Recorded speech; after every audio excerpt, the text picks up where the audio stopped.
welcome to the Giving Voice to Depression podcast, produced in partnership with the A.B. Korkor Foundation for Mental Health. I'm Terry, the creator and co-host of this podcast. I've lived with depression most of my life, and I know how easy it can be to feel all alone in the experience. I'm not alone, and you aren't either.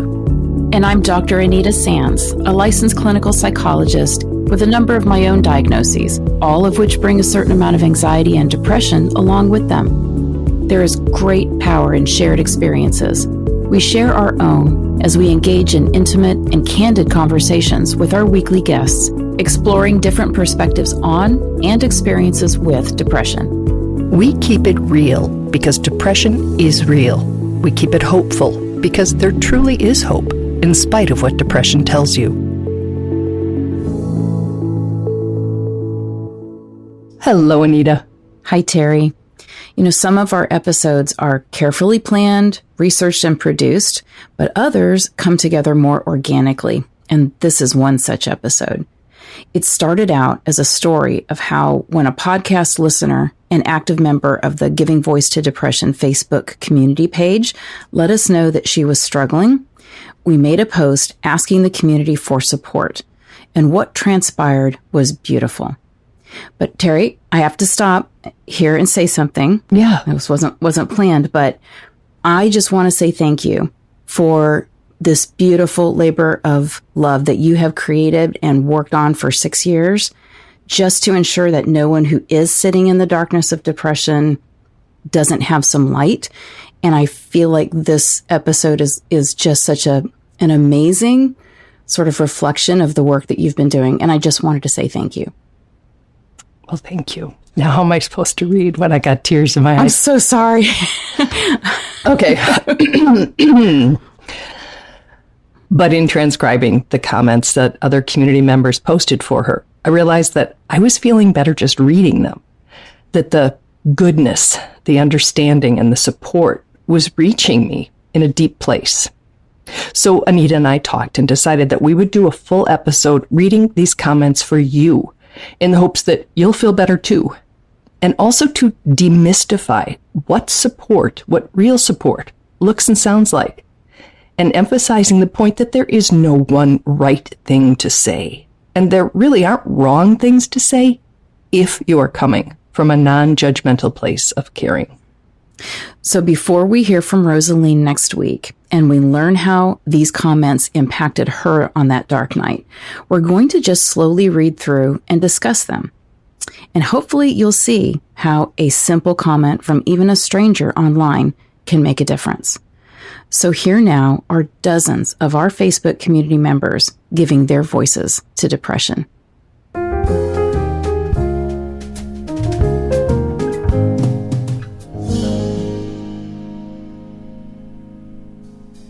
The initial call to action for our online community, which, by the way, we invite you to join. It's on Facebook. Just search for Giving Voice to Depression.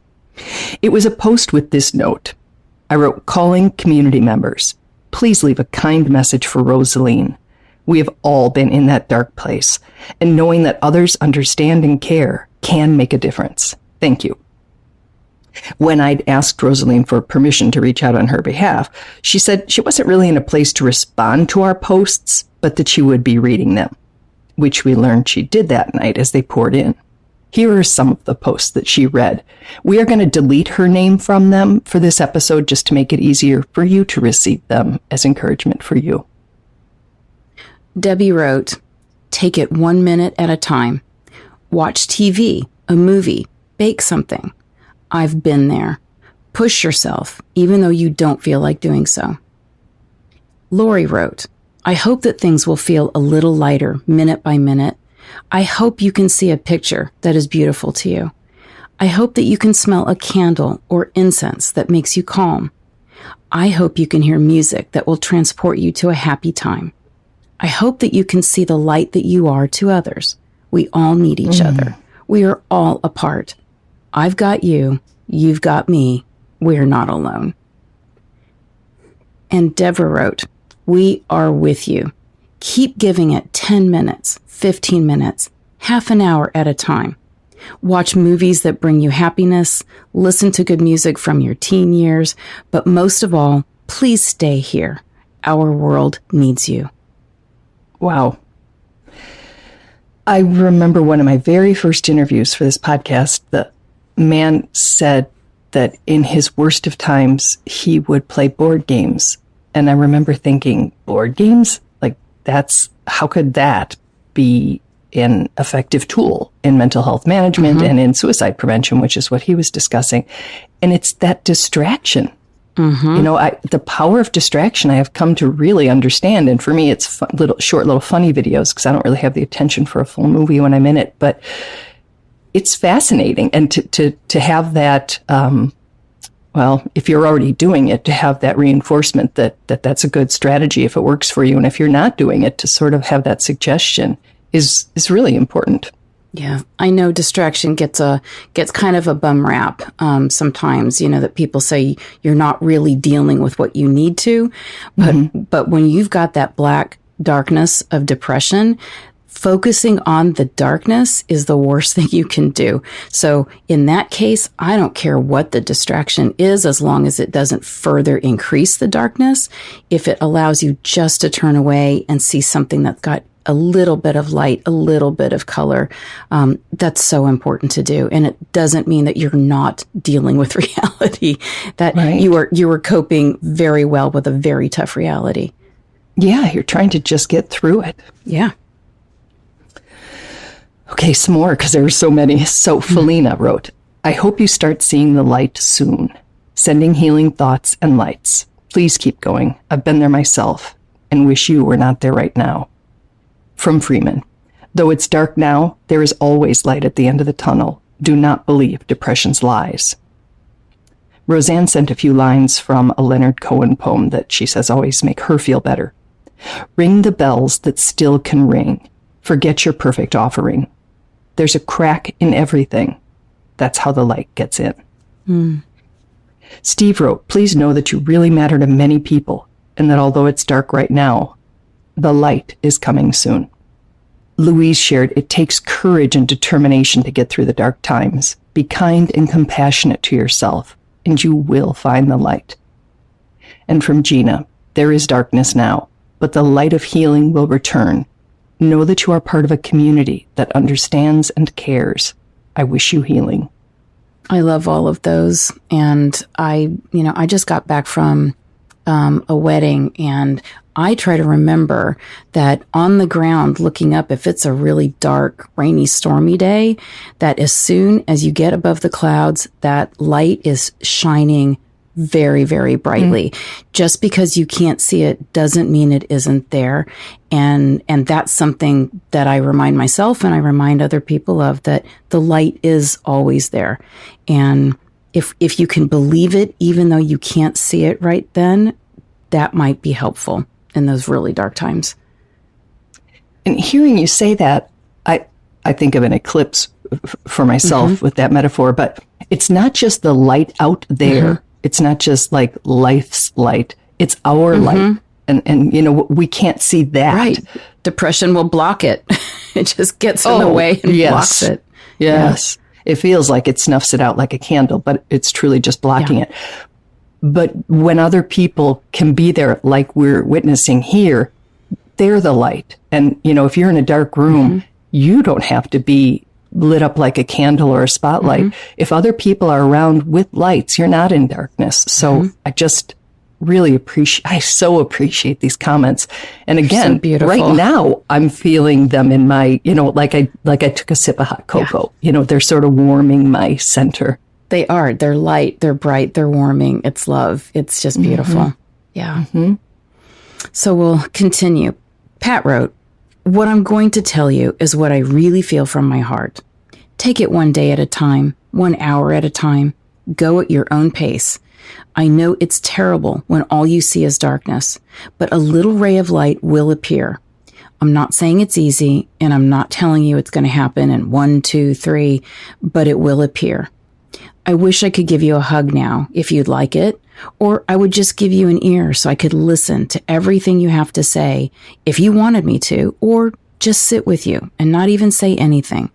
but just know you have someone to sit with you and you have someone who understands.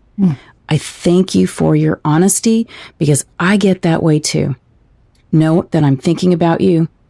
I know this will pass. It just might take a while. And Michelle shared, while we may not know each other, I've been where you've been, and I'm proud of you for keeping on. You got this. I promise you won't always feel this way. Remember that depression lies.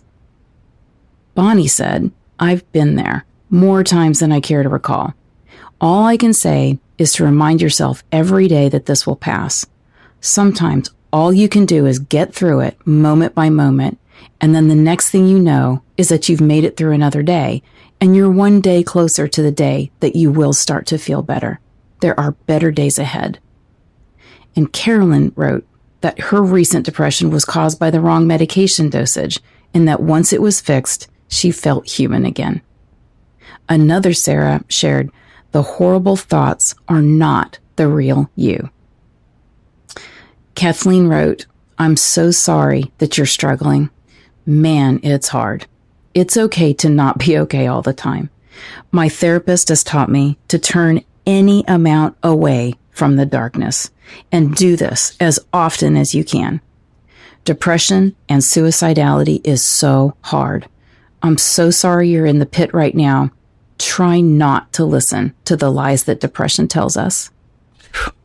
See, this is the kind of stuff that can really only come from people who've been there, and going back to, when Pat says, like, thank you for your honesty. We need to, this is the classic reaching out, right? If Rosaline hadn't written us and said, I am just in a, potentially dangerous and really bad place, we could never have tapped into this resource.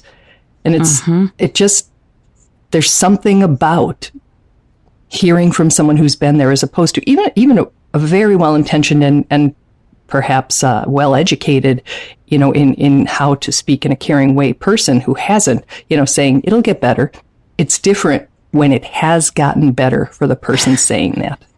Right. We're always going to trust someone who's been there a little bit more, just a little bit more than someone who maybe, like you said, has caring and some knowledge and understanding. But if you've had that lived experience and you can say, I was there, I know how this feels, kind of can even show that they know because they're saying those things that let you know, okay, you were there. When you say it's going to get better, just believe me, you do tend to trust that person a little bit more. Yeah. Okay, Sue wrote, sending you some hope and compassion. Melody said, may you feel our presence during this time. You matter to me and this group of special people. Praying that this heavy load is lifted. Healing thoughts and prayers coming your way. Take one day at a time. Caitlin said, you are not alone. There is still good and beauty in the world, even though you can't see it right now.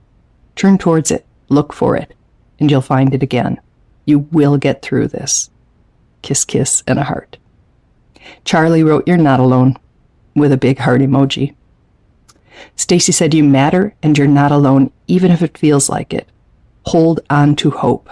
We understand how you feel. It can get better. She explained then that she had been misdiagnosed and had struggled desperately. She said that she now has the right meds and therapy and is feeling better. And then she wrote, I am so sorry you are struggling. Just remember, depression lies.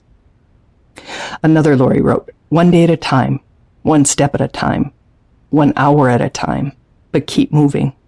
You are enough just as you are. You are beautiful and you are loved. You are, and a heart. Marcus said, know that there are others who have been where you are. You are not alone, even if it feels that way. Patricia said, I hope you know that you're not alone, that there are people out there that care and wish to give you strength and support to get through this. And a prayer emoji.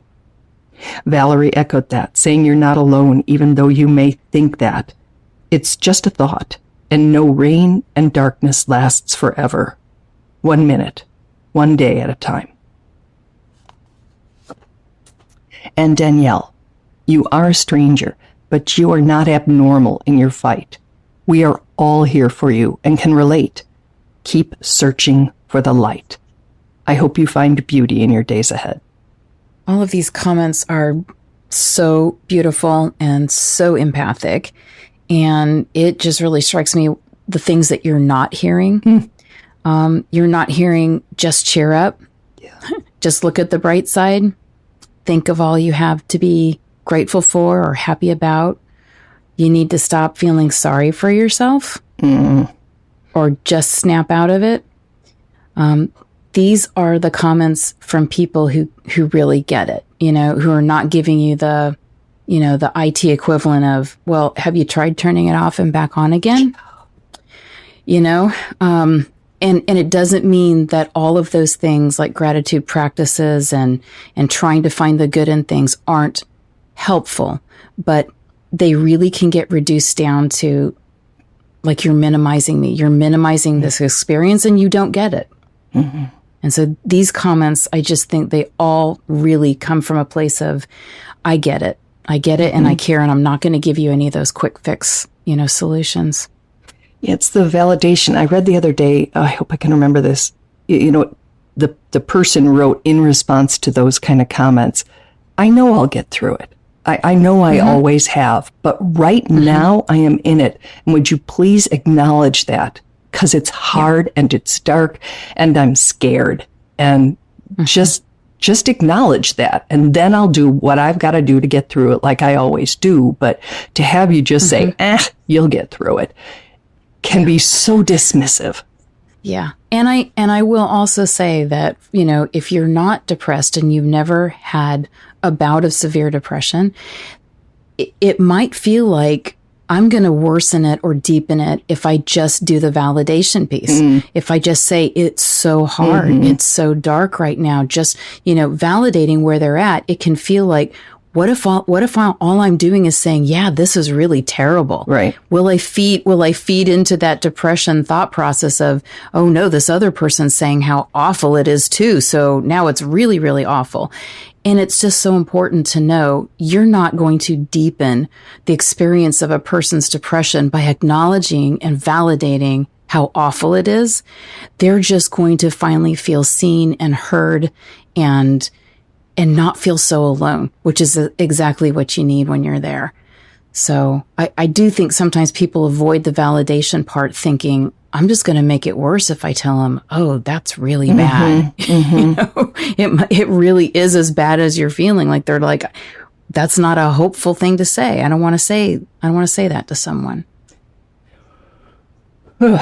Okay. So this next comment, this one gets its own category because it demonstrates the next level you can take when you actually know or are familiar with the person. Sarah, who is on the Giving Voice to Depression team and has been from the very beginning, watches our Facebook community like a protective big sister. She knows all the regulars and the parts of their stories that they have shared in posts. And given that it's been 7 years, we know quite a bit about some of these people who regularly post. So she wrote, I've been reading your comments for some time now, and I know that you are here. For as much as you give, you are getting in return today. You are loved. You are heard.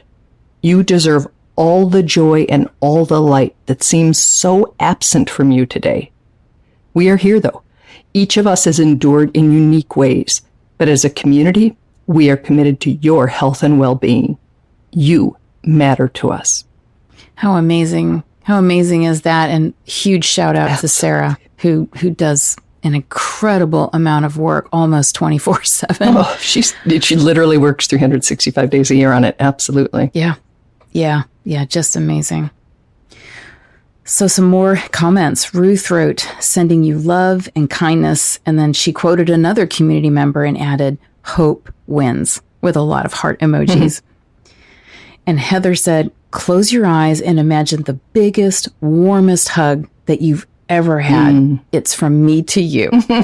Oh, great visual. A different Cindy wrote, I hope you know that I am reading these messages to you, but they're actually helping me right at this very moment. So it is because of you that I'm able to slow down my breathing, ease my mind, and feel less anxiety. Thank you for helping me. And Scott said, thank you for being here for me tonight and reminding me that I will never be alone. helping to shine bits of light in the darkness, like stars in the nighttime sky. You are the light at the end of the dark tunnel, the beacon of a lighthouse, and that row of streetlights leading the way back home. Even when things seem the darkest, the scariest, or the loneliest, none of us are ever alone. I and we are here for you as you are here for me, and you are needed. Genia said, you help each of us through the dark times. It's our turn to help you. Take it 1 second, 1 moment at a time.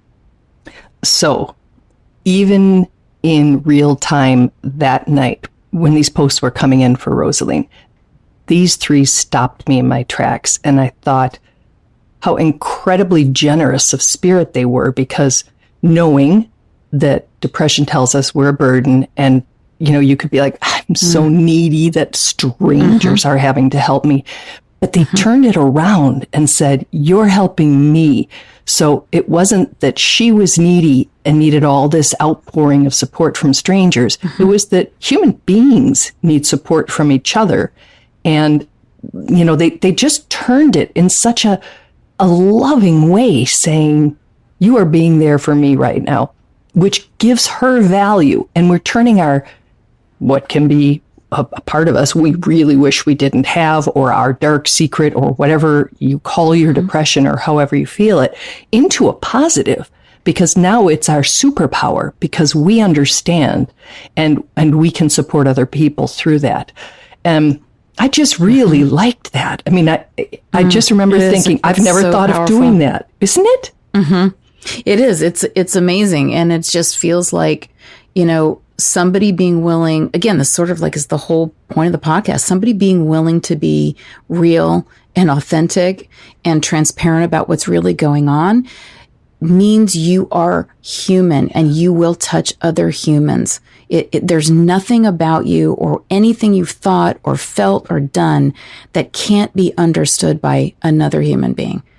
So it just underscores that not only are you not alone, you're not alien. You are human, and anything you're going through, other human beings can understand. And really, it's our responsibility, even if we've never thought something or felt something or done something, to try to be there as one human to another, to make sure that they feel heard and understood. Yes. There were more. Cheryl wrote, it does get hard, but it will get better. Know we are sending you love, light, and lots of positive energy to shine a light for you. We value you, not because of, just as a fellow spirit. It is hard. Everything is going to be okay, even when it doesn't feel like it. It will be. It will. Tie a knot at the end of that rope and hold on. Melody said, God is on your side, and so are we. Love for you coming from everywhere. Barbara said, we're sending out good vibes. Please keep strong, knowing we have your back. Chris said, we are holding you. Hold on to us. Thayer wrote, sending you prayers wrapped in a warm hug. Rebecca said, I don't know you or your story, but my prayers are with you. Cheryl simply said, you matter. Brenda said, sending positive thoughts your way. And we want to end with Tara's comment. She wrote, I want you to know that even though we haven't met, I care about you. I know what it feels like to be drowning in very intense darkness. It's scary. You are not alone. We are here for you, and we get it. It's a lot to feel so intensely. You're doing the very best you can, and that's all you can do, and that's okay. You are not a burden. You are not wasted space. You have value and worth. I'd like for you to borrow strength from us until you have your own back. You are loved and cared for. We've got you. That's just so, to me, the we've got you. It's just really, it sums this up. Look at what this community did. Not only did they have Rosaline, they had each other. Rosaline's doing this, had them. It was just a coming together in true community to provide real support. And I'm so amazed by it. And it's not the only time we've done this. We don't do it often because I think it would dilute the impact, and I fear that maybe people wouldn't participate as often. But when we do, and we have, I don't know, maybe a dozen times over the 7 years, it's always been like this. And I know, like Sarah, not as much as Sarah, but I know some of these people. I have also interacted with them. Some are previous podcast guests. Some I just know from the Facebook community. I know that some are parents who have lost their children by suicide recently. I know that, I know that one of the women who wrote not only has treatment-resistant depression, but was recently diagnosed with stage 4 cancer. I mean, these are not people who are sitting there in whatever, utopia people who are always happy are in. And I don't mean to presume that there's such a thing, but these are people who are in it too, it. And they're, it's like they're going back into the fire with a bucket to help somebody else. Right. And that's the part that, obviously, if you saw me, totally chokes me up, because it's not just like, hey, I was depressed once and I'm all better now. And now I can, from this place of betterness, offer you support. They're right there sitting in that mud puddle with you. And reaching out with the knowledge that they need to, she needed to know that she wasn't alone. I don't know how you can do that at times, but I think it must also help you feel less alone. Yeah. And that's what we're going for. But that is an amazing thing. The level of empathy that people who are struggling have for other struggling people is so great. It's so great sometimes. And we just need to increase that amongst all people. Just that ability to care and to reach out. And I hope that listening to this, that you get the sense of, these are some of the things to say. These are some of the things that are really helpful when you're in it. All of these people sharing from the bottom of their hearts, and like you said, sometimes in the pit that they're sitting in themselves. I mean, what a celebration of the best of humanity is what I was feeling about this entire thing. Just wow. And thank you to everybody. And when we hear from Rosaline next week, there were a lot of heart emojis and virtual hugs and those kinds of things. Not my jam, right? I don't know that I would feel supported seeing those. But because she was crying when she was reading these, those were easier for her. She, the longer words, she said she had to come back to a couple days later and read. But I think one of the bottom line messages, I hope, of this episode is you don't have to have the perfect thing locked and loaded to say to somebody. You just have to say, damn, it's hard. I hear you. I see you. You do matter. I've been there. All those things that are real. And just listening. If you don't have that lived experience, then just shut up and listen. If they feel like talking, if we feel like talking, and just be there. Yeah. So, I'm a little bit on the other side with, from where you're at. I'm a sucker for those emojis. You can speak to me with a heart emoji, and I will feel the love that is being sent. And so I don't ever think of that as being a shortcut, for trying to find the perfect words, because again, there are no perfect words, but there's perfect caring, there's perfect love, there's perfect, wanting you to not feel alone. So perfect intention. Perfect intention. I love that, Terry. Yeah. Next week we hear from Rosaline. So it's not just how we responded to these things, which is pretty clear, but how she did.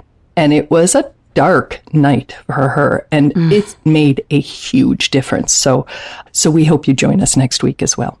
Yes.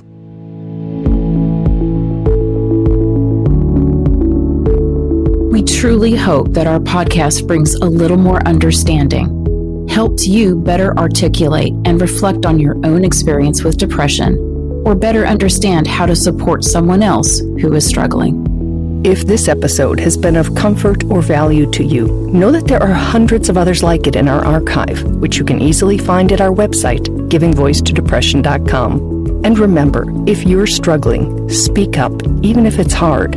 If someone else is struggling, take the time to listen.